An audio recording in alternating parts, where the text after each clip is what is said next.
नमस्कार साथियों, कैसे हैं आप लोग। उम्मीद करते हैं अच्छे होंगे। चलिए मेरे भाई, अनुपात समानुपात की 12वीं क्लास में आपका स्वागत है।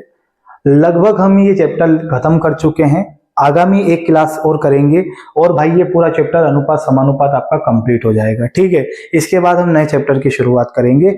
जो भी चैप्टर हम लेंगे बिल्कुल रेलवे के अकॉर्डिंग चलेंगे, जो जो रेलवे में जिनका ज्यादा वेटेज होता है। ठीक है, और सारे क्वेश्चन हम कवर कर रहे हैं जो जो इस बुक में दिए हैं।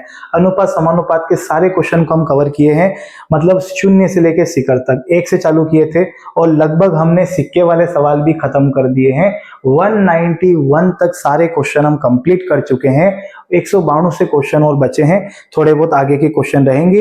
एक आध क्लास में और खत्म हो जाएगा चैप्टर आपका। ठीक है, आप अच्छे से रिवीजन करिए। इसकी प्लेलिस्ट बना दी है, आप जाके कोई सा भी टाइप आपको समझना है तो प्लेलिस्ट में जाके देख सकते हैं और सारी क्लास पे एक बार देख लीजिएगा। यदि आप रेलवे की तैयारी कर रहे हैं तो सभी वीडियो आपके लिए बहुत हेल्पफुल होगी। ठीक है, और यदि आप चैनल पे नए हैं तो चैनल को सब्सक्राइब कर दीजिएगा। तो चलते हैं सवालों के साथ मेरे भाई।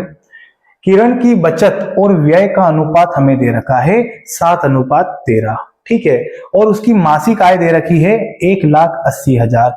बचत को म्यूचुअल फंड और इक्विटी है ना के बीच 4:3 के अनुपात में विभाजित किया गया है।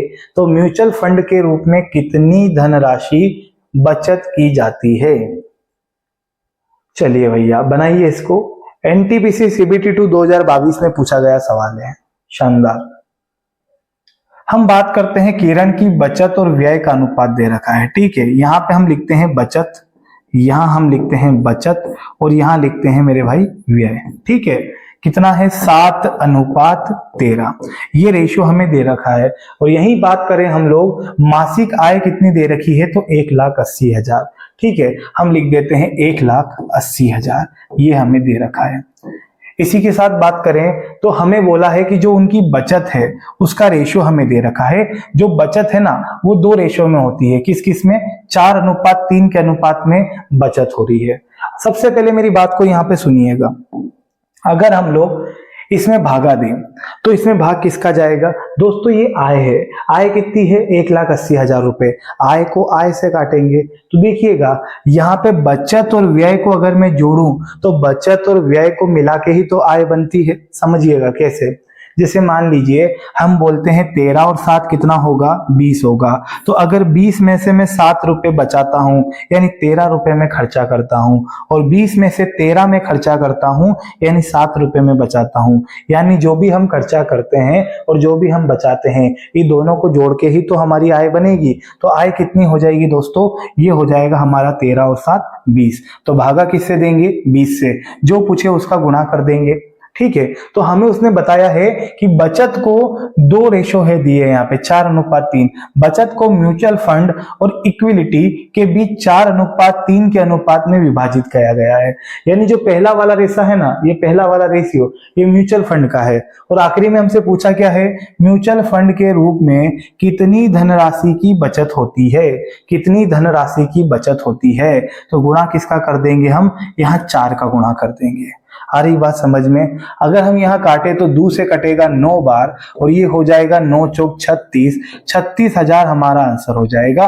36,000। ठीक है, किस ऑप्शन में मौजूद है? तो सेकंड ऑप्शन में।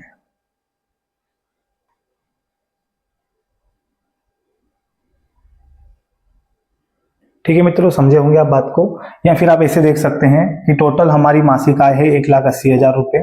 ठीक है, 1,80,000 रुपए। इसको हम भाग क्या देते हैं? 20 से भागा देते हैं। तो अगर हम 20 से भागा दें तो कितना हो जाएगा? ये 9 बार कटेगा यानी 9,000। ठीक है, 9,000 का गुणा हम यहाँ आपसे बोले करने को, तो ये कितना हो जाएगा? 9×7 63, 63,000। यानी दोस्तों उसकी बचत कितनी है? 63,000। ठीक है, 63,000 बचत है। और यहाँ पे हम बात करें कि 4 और 3 के अनुपात में उसकी बचत को बांटा गया है, यानी इसको किस अनुपात में बांटा है? 4 और 3 के अनुपात में बांटा है।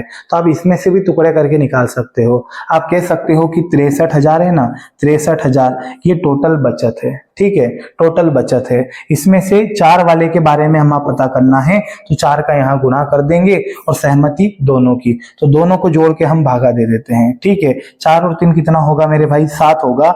यहाँ हम 7 का भाग दे देते हैं। ये हो जाएगा 7×9 63 और 9 चौक कितना हो जाएगा? 36। 36,000 हमारा आंसर हो जाएगा। ठीक है, आप किसी भी एंगल से समझ सकते हैं, बाकी प्रैक्टिस करिए।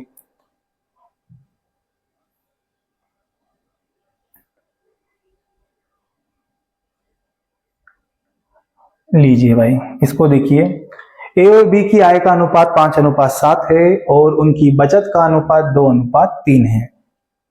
ए और बी क्रमशः 35,400 रुपए और 48,600 रुपए खर्च करते हैं। ए और बी की आय का अंतर कितना है? बढ़िया भाई, देखो छोटे सवाल आप बहुत सारे किए हैं तो बड़े सवाल भी आएंगे। ये चैप्टर ऐसे भी अगली क्लास में खत्म हो जाएगा, ठीक है। तो कुछ छोटे सवाल है, कुछ बड़े सवाल है, हमको सब करने पड़ेंगे, ठीक है। बिल्कुल हमने सारे सवालों को कवर भी किया है। इसके पहले वाले सवाल में मैंने सारे सिक्के वाले सवाल कराए थे, एक्यूरेट चीजें। ये क्वेश्चन देख सकते हो, एनटीपीसी CBT 2022 में आया हुआ है, ठीक है। इसमें बेसिक तरीका भी है और रेशियो मेथड भी है। और आपको पता है, अगर आपको ध्यान हो तो इस पैटर्न के सवाल पिछली क्लास में आ चुके हैं, जो भी 2-4 क्लास पहले हुई थी उसके अंदर, ठीक है। ये देखिएगा, ए और बी की जो आय का रेशो है वो 5:7 है। तो हम कैसे बनाएंगे? ये ए लिखा मैंने और ये बी लिखा, क्या रेशो है? तो 5:7 है, ठीक है। ये किसका रेशो है दोस्तों? आय का। और मेरे भाई बचत का अनुपात भी दिया है, कितना है? 2:3। ये हमें बचत का अनुपात दिया है। ये हो गई बचत, ये हो गया आय का रेशियो, ठीक है। और आगे बात करें यहाँ पे, तो उसने बोला है कि ये 35,400 और ये 48,600 रुपए खर्च करते हैं, ठीक है। यहाँ इनका खर्चा भी लिख देते हैं। ये खर्च करते हैं 35,400 और ये खर्च करते हैं 48,600। कहने का मतलब पता है, ये सवाल वैसा हो रहा है जैसे कि आपको पता है आय है 5x और इसकी कितनी हो जाएगी? 7x, ठीक है। आपको पता है अगर आय में से मैं खर्चा घटा दूं तो बचत का रेशो आएगा, आय में से मैं खर्च घटा दूं तो बचत का रेशो आएगा। तो अगर खर्च इसमें से माइनस कर दें 35,400, ठीक है दोस्तों, और इसमें से कितना माइनस कर दें? 48,600। 48,600, तो जो रेशो मिलेगा ना वो 2:3 में मिलेगा, यानी 2/3 में, है ना। तो इसको हम क्या करते हैं, समीकरण टाइप से भी बना सकते हैं, ठीक है। समीकरण नंबर 1, समीकरण नंबर 2, या फिर क्रॉस गुणा करके, बहुत सारे तरीके हैं भाई। तो अभी हम क्या करते हैं, यहाँ पे हम क्रॉस गुणा करते हैं, समझिएगा अच्छे से। मतलब कि आय में इतने का खर्चा हुआ तो ये बचत प्राप्त हुई, इसकी आय में इतना खर्चा हुआ तो ये बचत प्राप्त हुई, ठीक है। गुणा करेंगे मेरे भाई, ये हो जाएगा 5 दिया कितना होगा? 15, और इका गुणा करेंगे तो 7 दूना कितना होगा? 14। इनका डिफरेंस कितना आ रहा है? तो दोस्तों 1 का डिफरेंस है। कितने का डिफरेंस है? 1 का। चलिए अब हमें किसका गुणा करना है, देखिएगा। इसका गुणा इधर करेंगे, इसका गुणा इधर करेंगे, और जो संख्या आएगी उसका भी डिफरेंस लेंगे। तो मैं डायरेक्ट गुणा कर देता हूं। यहाँ देखिए 3 चौके कितना होगा? 12, 12 की 2, है ना। देखिए यहाँ पे करते हैं, मिट का ही नहीं रहा है। 3 चौक 12, 12 की 2 हासिल 1 हो जाएगा, और 5 तिये 15 और 1 16 की 6 हासिल 1, 3 तिया 9 और 1 कितना होगा? तो 10 होगा। के 0 है मेरे भाई, तो 2 0 है डिफरेंस। इनका गुणा करते हैं तो ये हो जाएगा 6 दूनी 12 की 2 हासिल 1, ठीक है। और 8 दूनी 16 और 1 17 की 7 हासिल 1 हो जाएगा। 4 दूनी 8 और 1 कितना हो जाएगा? 9 हो जाएगा। पीछे कितनी जीरो है? तो 2 जीरो है। क्लियर है। अगर इनका हम डिफरेंस ले लें तो 2 0 2 0, यहाँ 2 0 ही रहेगी, ठीक है। 2 में से 2 गए तो खत्म हो जाएगा, 0 ही बचेगा। और यहाँ पे 16 में से अगर 6 घटाएंगे तो 10 आएगा, हमें 7 घटाना है तो गुड्डू यहाँ पे 9 आएगा, और 9 में से 9 गए तो कुछ नहीं बचेगा, यानी यहाँ पे 9,000, मतलब 9,000, 9,000 बचेगा, ठीक है। तो यानी कि ये 1 किसके बराबर हो जाएगा? 9,000 के। तो आप बताइए, अगर 1 से हम 9,000 में भाग देंगे तो 9,000 ही मिलेगा, लिखने की कोई आवश्यकता नहीं है। अगर यहाँ पे डिफरेंस 3 आता, डिफरेंस 2 आता तो हम इसका भाग इसमें देते, ठीक है। लेकिन अभी 1 आया है, तो अगर ये 1 है, ये 1 किसके बराबर है? तो 9,000 के बराबर है। अब दोस्तों डायरेक्ट आंसर आ जाएगा आपका। ये बताइए आपसे क्या पूछा है उसने? आपसे पूछा है ए और बी की आय का अंतर बताइए, आय का अंतर बताइए। तो इधर देखिए इनकी आय में अंतर कितने का है? 2 का अंतर है। तो हम क्या करते हैं, 9,000 में सीधा सीधा किसका गुणा करेंगे? 2 का गुणा करेंगे। तो 9 दूना 18,000 हमारा आंसर हो जाएगा। किस ऑप्शन में मेरे भाई? तो पहले ऑप्शन में। क्लियर है? समझ गए होंगे आप लोग। बाकी करिएगा इसको। अगला सवाल,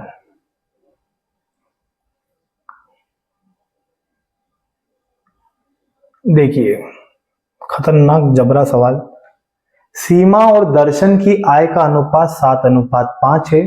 यदि वे क्रमशः 12,000 रुपए और 9,000 रुपए की बचत करते हैं। उस सवाल में खर्चा दिया था, यहाँ आपको बचत का आपको बचत दे रखी है ना, बचत करते हैं तो उनके व्यय का अनुपात 17:12 होता है प्राप्त। तो सीमा और दर्शन का कुल व्यय बताइए। ठीक है, सीमा और दर्शन का कुल व्यय बताइए, मतलब आपको टोटल खर्चे की राशि बतानी है। अच्छा भाई यहाँ पे समझिएगा, सीमा हो गई और एक कौन हो गया, दर्शन। क्लियर है। यहाँ पे इनका जो रेशो दे रखा है ना वो 7:5 दे रखा है, 7:5। ठीक है, ये काय का रेशो है, तो आय का।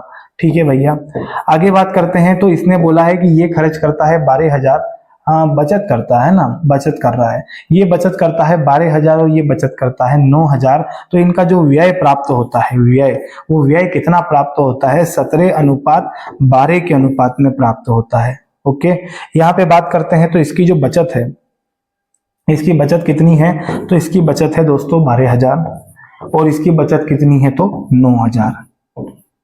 अब आगे देखिएगा, यहाँ पे समझो जैसे कि आय है, अगर आय में से हम बचत को निकाल दें, आय में से हम बचत को निकाल दें, तो जो भी बचेगा वो खर्च ही तो बचेगा। जैसे मान लीजिए हम 1,000 रुपए कमाते हैं, 1,000 रुपए में से मैं 200 रुपए बचाता हूँ, 200 रुपए बचाता हूँ, इसका मतलब मैं 800 रुपए खर्च करता हूँ। आ रही बात समझ में। तो ये सवाल है ना पिछले सवाल जैसा ही है। देखो भाई, इसमें हम थोड़ी सी मदद ले सकते हैं। कैसी मदद सर, वो देखिए, उसने बोला है कि उनका जो व्यय है ना, उनका कुल व्यय बताइए, कुल व्यय। तो अब व्यय को देखो, यही तो व्यय है दोस्तों, यही तो व्यय है, कुल व्यय। तो हम देखते हैं, अगर 17 और 12 को मैं जोड़ूं, 17 और 12 को मैं जोड़ूं, तो 7 और 2 कितना हो जाएगा, 9, 1 और 1 कितना हो जाएगा, 2। ये कुल व्यय हो जाएगा रेशियो में, ये कुल व्यय हो जाएगा रेशियो में। यानी जो भी हमारा आंसर होगा ना, वो 29 से डिवाइड होगा। जो भी हमारा आंसर होगा वो 29 से डिवाइड होगा। और आप भी जानते हैं 29 एक अभाज्य संख्या है, ये किसी से नहीं कटती, स्वयं से कटेगी। ठीक है, एक प्राइम नंबर है। तो हम देखते हैं ऑप्शन में, क्या ऑप्शन हमारा साथ दे रहे हैं क्या। तो आप देख सकते हैं 23 लगभग 29 है ये, 29 से ये नहीं कटेगा, 29 से ये भी नहीं कटेगा, 29 तिया 87 होता है और ये कटेगा, और 29 से ये नहीं कटेगा। मतलब 3 ऑप्शन ऐसे हैं जो नहीं कट रहे हैं, एकमात्र 87 है 87 जो 29 से कटेगा। तो हम लगा सकते हैं कि सी ऑप्शन हमारा आंसर होगा 100%। क्लियर है। ग्रुप डी 2022 में आया भी हुआ है। अब बोलो सर अगर नहीं कटा सब कटे तो फिर बेसिक जिंदाबाद। क्या तरीका बताया था मैंने आपको,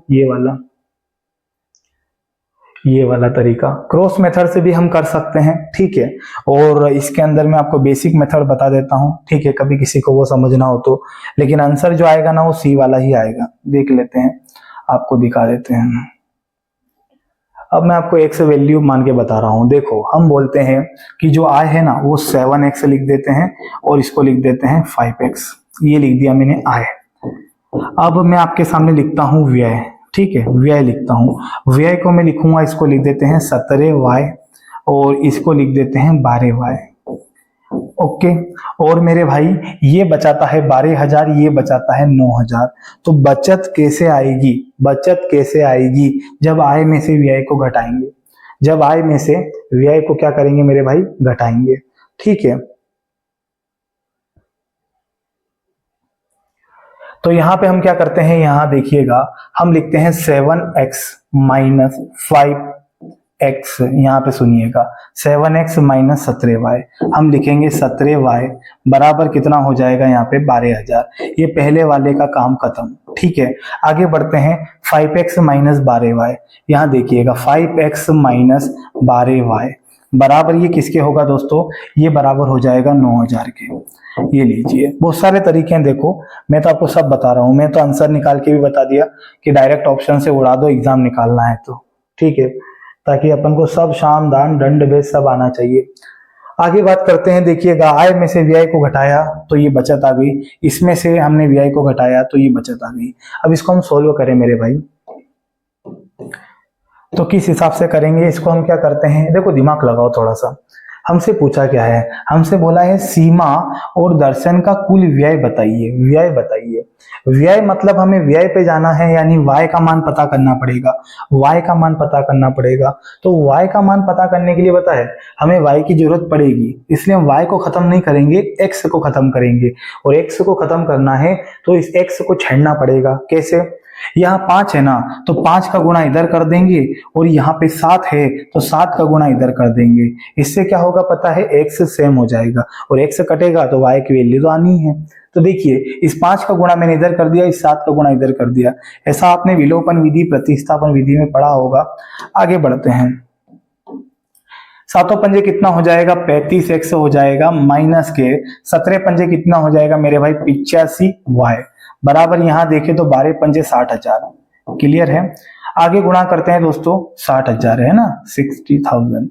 सातों पंजे यहां हो जाएगा 35x माइनस ये हो जाएगा 12 सते 84, 12 सते 84y बराबर 9 7 कितना हो जाएगा, 63,000। कितना हो जाएगा, 63,000। जैसा कि मैंने आपसे कहा था, ये जो x है ये कैंसिल हो जाएगा। देखिएगा ये प्लस का है, नीचे वाली संख्या को देखिएगा, ऊपर वाले को छुपा दो।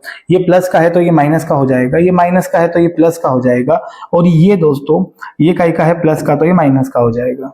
अब आप देखो, प्लस 35 से minus 35 cancel, minus plus minus होता है तो 85 में से 84 जाएगा तो y आएगा, बट माइनस का। क्यों? क्योंकि बड़ी संख्या माइनस की है, देखो 85 माइनस का है। ठीक है, बराबर 63,000 में से 60,000 को घटाएंगे, 60,000 प्लस का है, ये माइनस का है, तो 3,000 ही आएगा, और 3,000 जो आएगा ना वो काय का आएगा दोस्तों, तो माइनस का आएगा। सहमत है, माइनस का आएगा। अब मैं क्या कर सकता हूं, यहाँ पे माइनस से माइनस कैंसल, तो जो y का मान मुझे मिलेगा वो कितना मिलेगा दोस्तों, 3,000 मिलेगा। अगर 3,000 का गुणा मैं यहाँ करूं तो अपने पहले वाले की व्यय जो है वो हमें पता चल जाएगा। 3,000 का गुणा हम यहाँ करें तो दूसरे वाले का व्यय पता चल जाएगा। देखो ना, करके बताते हैं। जैसे कि 17 है, 17 तिया 51, 51,000 रुपए खर्चा करता है। कौन सा आदमी भैया, पहला आदमी, यानी कि सीमा की बात हो रही है। अगर हम बात करें 12 का, 12 तिया कितना होगा, 36, 36,000 रुपए कौन खर्च करता है, दूसरा आदमी, यानी कि दर्शन की बात हो रही है। एग्जामिनर ने क्या पूछा हमसे, कुल व्यय बताइए, कुल व्यय। तो हम क्या करते हैं, 3,000 में ये दोनों को जोड़ के गुणा कर देते हैं। कितना हो रहा था ये, 29, 29 तिया कितना होता है, 87, 87,000। Option number C answer. ठीक है मित्रों, इस सवाल को देख के कुछ लोगों के दिल टूट जाएंगे, लेकिन देखो करना तो सब पड़ेगा। ठीक है, आगे बढ़ते हैं।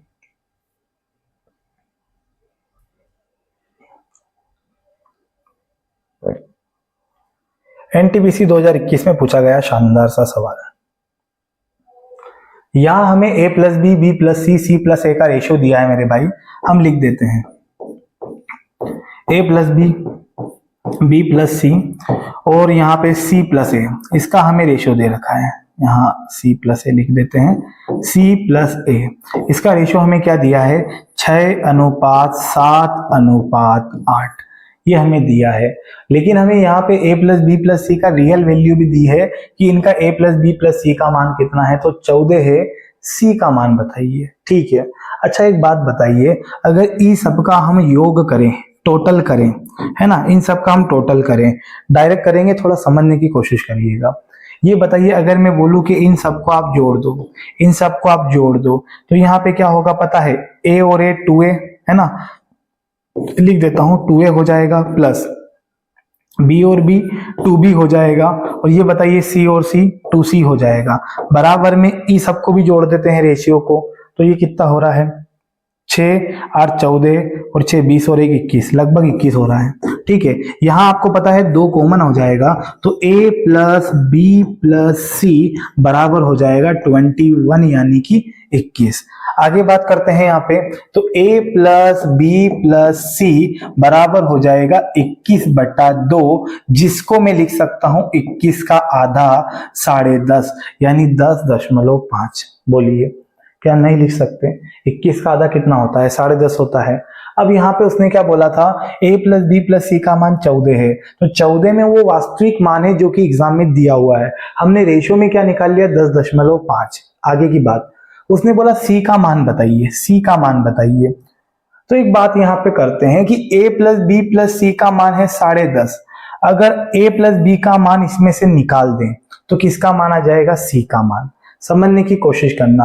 अगर हम लोग 10.5 में से इस 6 को घटा दें, इस 6 को घटा दें तो गुड्डू कितना आएगा? 4.5। ये 4.5 जो होगा ना, ये सी का मान आएगा।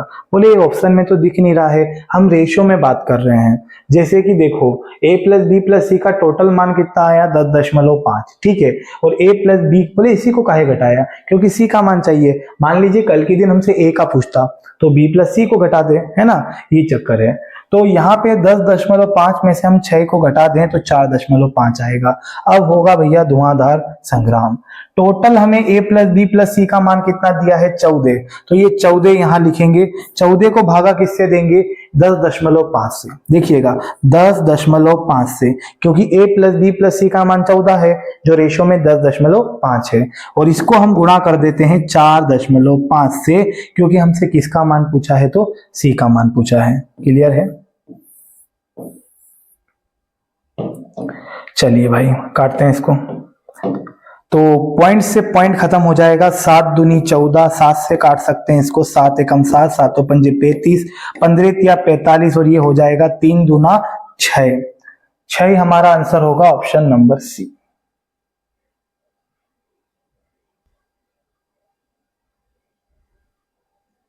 ठीक है दोस्त, आगे बढ़े।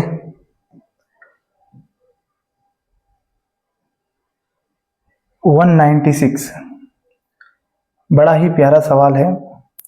ऐसे सवाल हमने शायद चौथे या 5वें टाइप में कर रहे थे। ठीक है, बहुत सारे सवाल आए थे ऐसे। आगे भी सवाल दे रखा है, एक तो बनाते हैं। ए बी का रेशियो दिया है, बी सी का रेशियो दिया है, सी डी का रेशियो दिया है, ए और डी का रेशियो पूछा है। यहाँ पे मैंने आपको बताया था तरीका, ध्यान रखना। मैंने बताया था पहले पहले पहले वाले का गुणा कर दो और दूसरे दूसरे दूसरे वाले का गुणा करके रेशियो निकाल लो। ये शॉर्ट ट्रिक बताई थी। जैसे यहाँ पे सुनिएगा, A ratio B, B ratio C और सी रेशियो डी, ये हमें दे रखा है। ध्यान से सुनिएगा, क्या है? 2:3। इधर भी है 2:3 और यहाँ है 3:4। देखो हम डायरेक्ट यहाँ भी काट सकते हैं, लेकिन मैं आपको परेशान नहीं करूंगा। मैं तो बताऊंगा कि डायरेक्ट ऐसे गुणा करके भी काट सकते हैं या लिख के भी कर सकते हैं। इस कंडीशन में देखो सीक्वेंस में A B, B C, C D, जब ये सीक्वेंस में हो तो ये वाला होता है ए का रेशियो, ये वाला होता है डी का रेशियो। और ऐसा नहीं है कि ए डी ही दे आपको, मतलब ये वाला जो है ना, ये पट्टी ये पहले वाले का मान निकाल के लाएगी और ये वाली जो है ना, ये आखिरी वाले का मान निकाल के लाएगी। ठीक है, तो अगर हम यहाँ गुणा कर दें, 3 दूनी 6 और 6 दूनी कितना होगा? तो 12 होगा। इसका गुणा कर दें तो 3 तिया 9, 9 चौक कितना होगा? 36 होगा। बस यही हमारा आंसर है। काट देते हैं, 12 एकम 12 और 12 तिया 36, ये हमारा आंसर हो जाएगा 1:3। 1:3, ऑप्शन नंबर डी आंसर। ठीक है मित्रों, आगे बढ़े। इस क्वेश्चन को देखिएगा, बहुत ही शानदार सा सवाल वैसा ही है। यहाँ पे एक्स वाई, वाई जेड और जेड डब्ल्यू दे रखा है। कोई बात नहीं, देखिएगा अगर इसको हम डायरेक्ट बनाना चाहें ना, तो देखो एक्स वाई, वाई जेड और ये हो जाएगा जेड डब्ल्यू, मतलब सीक्वेंस से दे रखा है ना। तो इसको अपन एग्जाम में इस प्रकार से कर सकते हैं। पहला वाला रेशियो, यहाँ पे पहला वाला रेशियो और यहाँ से पहला वाला रेशियो उठाते हैं। 4 गुणा 5 गुणा 7, ये पहले वाले का काम खत्म। ठीक है, अब दूसरे वाले रेशियो को उठाते हैं। 5, 7 और 9, हम लिखते हैं 5 गुणा 7 गुणा 9। बस ये ध्यान रखना कि वो सीक्वेंस से जमा हुआ है कि नहीं, नहीं है तो फिर आप उसको जमाइएगा। ठीक है, अगर हम यहाँ पे देखें, इसको कैलकुलेशन करें तो दोस्तों 5 से 5 खत्म, 7 से 7 खत्म, ये तो सभी खत्म हो गए। 4:9 हमारा आंसर हो जाएगा। ऑप्शन नंबर डी में दिया हुआ है कंप्लीट।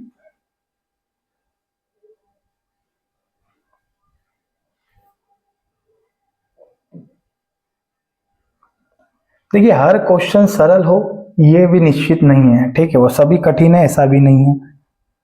लगभग एक नंबर से चालू किए थे 198 तक आ गए हैं। ठीक है, तो कुछ क्वेश्चन कठिन भी मिलेंगे तो कुछ सरल भी मिलेंगे। ठीक है, अब यहाँ पे इस सवाल को देखिएगा, ए अनुपात बी बराबर सी अनुपात डी बराबर ई अनुपात एफ बराबर जी अनुपात एच। बाप रे बाप, इतना सारा अनुपात है और 1:3 के अनुपात में है। बोला है इसका मान ज्ञात कीजिए। ठीक है, देखो भाई ध्यान रखना, अगर आपको सवाल ध्यान में रखाता है तो मैं दो तरीके बता रहा हूं। देखो, ए बी बराबर है सी डी के, बराबर है ई एफ के, बराबर है जी एच के, ये बराबर है 1:3 के। इस प्रकार के क्वेश्चन में जैसा ये पूछा गया है, इस प्रकार के पैटर्न में जो ये दिया जाता है ना, वही आंसर होता है। तो आंसर भी 1:3 ही होगा, 1:3 ही होगा। ठीक है। अब कुछ बच्चे बोलेंगे कैसे, तो हम बताएंगे ना कैसे। देखिए आप टेंशन मत लो, पता चल जाए तो वीडियो को लाइक कर देना। ठीक है। अब देखो दोस्तों, यहाँ पे समझिए, A B, B C D, E F और जी एच। तो यहाँ पे मैं लिखता हूं इसको यार, ए बी बराबर सी डी बराबर ई एफ बराबर जी एच का मान हमें दिया है 1 और 3। मतलब जो शुरू में है ना उसका मान 1 है, बाद वाले का 3। 1 3 1 3 1 3, रेशियो रेशियो रेशियो रेशियो। यहां तक कोई परेशानी हो तो बताओ, जो मान दिया है वो मैंने लिख दिया। अब आपको पता है हमको इसमें मान रखना पड़ेगा यार, तो कैसे रखेंगे समझने की कोशिश करना। ए का मान कितना है, 1 है। 1 का गुणा पी में करेंगे तो 1 पी प्लस। अब अच्छा बताइए सी का मान, तो सी का मान है क्या आपके पास, ये रहा। सी का मान कितना है, 1 है। 1 का गुणा क्यू में करेंगे तो 1 क्यू, है ना, अभी ब्रैकेट बंद नहीं होगा। अब ये बताइए यहाँ पे ई का मान कितना है, तो ई का मान भी 1 है। 1 का गुणा आर में करेंगे तो 1 आर प्लस। जी का मान कितना है, तो जी का मान 1 है। 1 का गुणा एस में करेंगे तो 1 एस। ये काम खत्म हो गया पहले वाले पर्दे का। दूसरे को देखते हैं दोस्तों। दूसरे को देखें तो देखो यहाँ पे बी दिया है ना, दिख रहा होगा, बी दिया है। तो बी का मान कितना है, 3। 3 का गुणा पी से करेंगे तो कितना, 3 पी प्लस।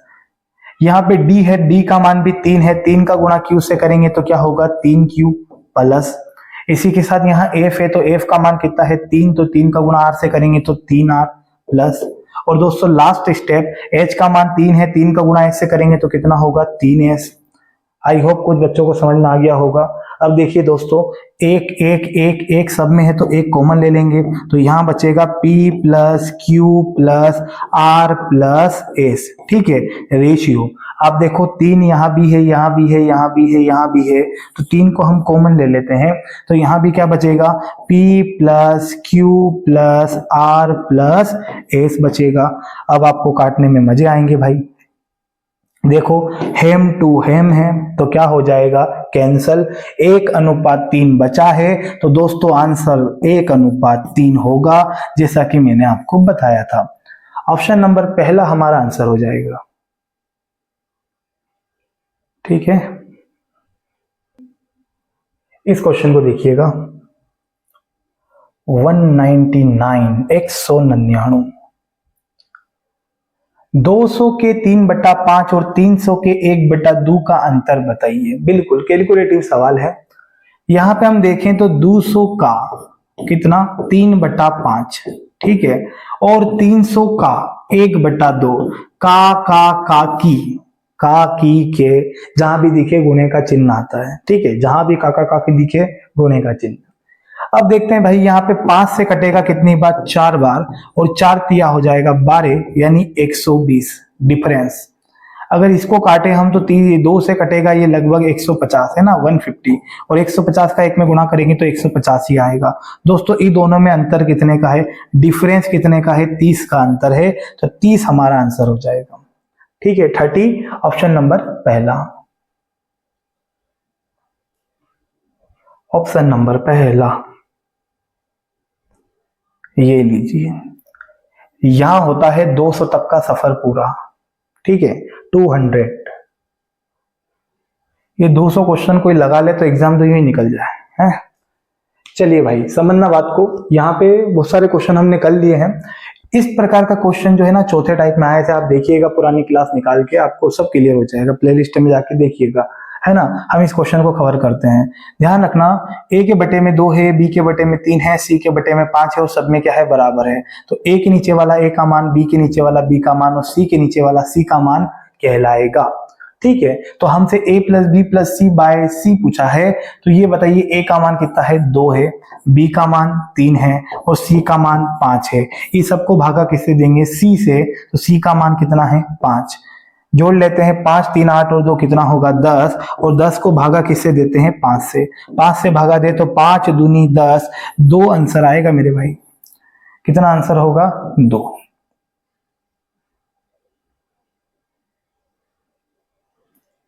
ठीक है, और एक यहाँ नहीं है। ठीक है, 2-4 क्वेश्चन और बचे हैं, जो भी सवाल इसके बचे हैं आखिरी टाइप के, वो हम अगली क्लास में कवर कर लेंगे और इसी के साथ ये आपका चैप्टर कंप्लीट हो जाएगा। ठीक है भाई, वीडियो अच्छा लगा हो तो जरूर लाइक करिएगा और चैनल को सब्सक्राइब कर लीजिएगा। मिलते हैं अगली क्लास में। जय हिंद।